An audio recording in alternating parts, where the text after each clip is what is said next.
তাহলে আমরা দিনের বেলায় তাদের কাছে নিরাপদ নই। ভোটের আগে যদি আমরা নিরাপদ নই, আমরা ভোটের পরে তাদের কাছে কিভাবে নিরাপদ থাকবো? আমাদের সন্তানেরা কিভাবে নিরাপদ থাকবে? যদি মহিলাদেরকে দুর্বল মনে করে থাকে কোনো বিপক্ষ দল, তাহলে তারা ভুল করবে।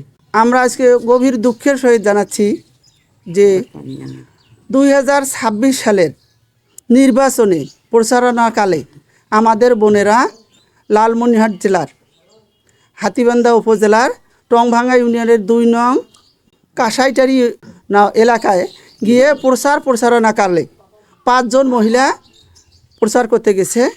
সেখানে তারা বলেছে যে 2 জন করে আসবেন, এখানে 5 জন করে আসতে পারবেন না। 2 জন কি প্রচার করবেন আর 3 জন কি চুরি করবেন? তোমরা কি আমার বাড়ি চুরি করতে আসছো? এই এলাকা ঢুকতে পারবে না, এই এলাকায় তোমাদের আসা নিষেধ আছে। আমরা আমাদের ভোট দিয়ে দিছি। আমাদের বোনেরা বলছে, ভাই আমরা তো ভোট চাইতে এসেছি, আপনাদের ইচ্ছে হলে ভোট দিবেন, না হলে দিবেন না। এরপরে এক পর্যায়ে বোনের ভাইয়েরা কী করছে, সেখানে জাহাঙ্গীর এবং বিটু নামের এক ছেলে এসে বলতেছে, এদের হিজাব খুলে নাও, এরা হিজাব পরে আসছে, আমাদের বাড়ি চুরি করতে আসছে, ডাকাতি করতে আসছে। এক পর্যায়ে টানাটানি করে ছেলেরাই এরা কি করছে, হিজাব ধরে টান দিছে। এখন এখানে তারপর তাদের বউদেরকে ডাক দিছে, আসো সবাই ধরো। যখন এভাবে বলার পরে বোনেরা আমাদের পাশে যে ভাই 2 জন ভাই ছিল তাদের সঙ্গে তাদেরকে ডাকছে যে ভিডিও করো, তো আমাদেরকে এভাবে কেন বলতেছে? আমরা তো ভোট চাইতে আসছি, তা আমাদের সাথে খারাপ ব্যবহার কেন করতেছে? যখন ভাইরা ভিডিও করতেছিল, সেই বাস্তব যে ঘটনাটা ছিল, এই ভিডিওটা ধারণ করার কারণে তারা ফোনটা কেড়ে নেয় এবং কেড়ে নিয়ে তারা সেটাকে গোপন করে রাখে। ইতিমধ্যে তারা ভাইদেরকে, তাদের যে নেতা ছিল যেমন জালাল ভাই, তারপরে হচ্ছে নুরুন্নবী কাজল, আশরাফ মেম্বার, ফজলার মেম্বার, রোকন, সবারকে ডাক দিয়ে নিয়ে আসে এবং এখানে নেতারা এমন একটা অভিনয় করলো এবং অ্যাক্টিং করলো যে আমাদেরকে মেরে ফেলতেছে, তাড়াতাড়ি আসেন, আমাদেরকে শেষ করে দিচ্ছে।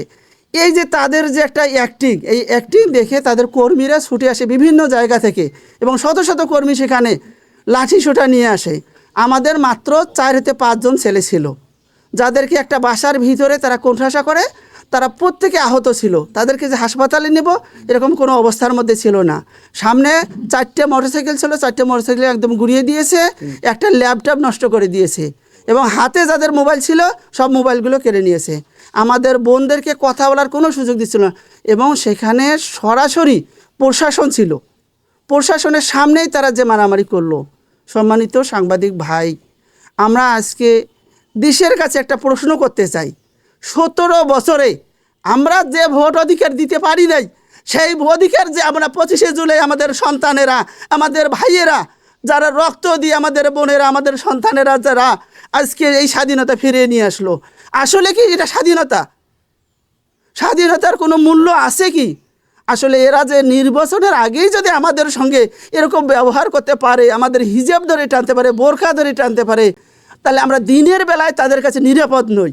ভোটের আগে যদি আমরা নিরাপদ নই, আমরা ভোটের পরে তাদের কাছে কিভাবে নিরাপদ থাকবো? আমাদের সন্তানেরা কিভাবে নিরাপদ থাকবে? আজকে আমরা আমাদের ভাইদেরকে, আমাদের দেশের জাতির উদ্দেশ্যে আমার উদ্দেশ্য কথা হচ্ছে, মুসলমান হিসেবে বোরকা পরা কি নাজায়েজ নাকি জায়েজ? আমি জাতির কাছে এটা প্রশ্ন তুলে ধরলাম যে সংসদ ভবনে যদি এটা যদি নাজায়েজ হয়ে থাকে, তাহলে আমাদের নেতা নেত্রীরা বলুক যে আমরা আর বোরকা এই দেশে চলবে না। আসলে আমরা কি বাংলাদেশে আছি নাকি ভারতে আছি? হিন্দুদেরকে আমরা যেখানে পর্দা করতে বলি না, তাদের স্বাধীনতায় আমরা হস্তক্ষেপ করি না। মুসলমানদেরকে আমরা সকলকে, আমাদের সকল দল মত নির্বিশেষে সবার সঙ্গে আমরা ভালো ব্যবহার করি। আমরা বিএনপির যারা বোনেরা আমাদের কাছে ভোট চাইতে আসে, আমরা তাদেরকে সম্মানের সহিত বলি, বোনেরা আমরা অন্য দল করে আমরা ভোট আপনাদেরকে দিতে পারবো না, তবে হ্যাঁ আপনাদের জন্য দোয়া রইল। আমরা যদি এভাবে আমাদের বোনেরা বলতে পারে, তাহলে আমাদের ওপর কেন এই ধরনের তাদের মনোভাব, তাদের যে খারাপ মনোভাব কেন আসবে? যারা হচ্ছে আমরা চাচ্ছি যে বোনেরা দাঁড়িপাল্লার ভোট চাইতে আমরা যেতে পারবো না, ভোটাধিকার আমাদের নাই, আমরা কি তাদের কাছে মানে জিম্মি হয়ে গেছি? আমরা কি তারা কি আমাদেরকে জিম্মি করে রেখেছে যে আমরা কি তাদের খাই না পড়ি?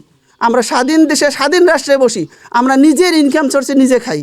আমরা স্বাধীনভাবে দাঁড়িপাল্লা মোটর মার্কার ভোট চাওয়ার কারণে তাদের কাছে লাঞ্ছিত হয়েছে আমাদের বোনেরা। আমি আজকে লালমনিরহাট জেলার জেলা সেক্রেটারি হিসেবে আমি আজকে একটা কথা জাতির উদ্দেশ্যে বলতে চাই, সাংবাদিক ভাইদের উদ্দেশ্যে বলতে চাই। লালমনিরহাট জেলায় যদি কোনো বোনকে হিজাব খুলতে বলা হয় এবং বোরখা খুলে নিতে চায়, তাহলে আমরা আপনাদের উদ্দেশ্যে শুধু এটুকু বিচার চাই যে এর কি করা দরকার এবং এর বিচার কি হওয়া প্রয়োজন, সেটা আপনারা আমাদের ব্যবস্থা করবেন। আমরা কোনো কিছুই করব না, তবে এটুকু মনে রাখবেন, মহিলা মানুষ কোনো দুর্বল জায়গা নয়।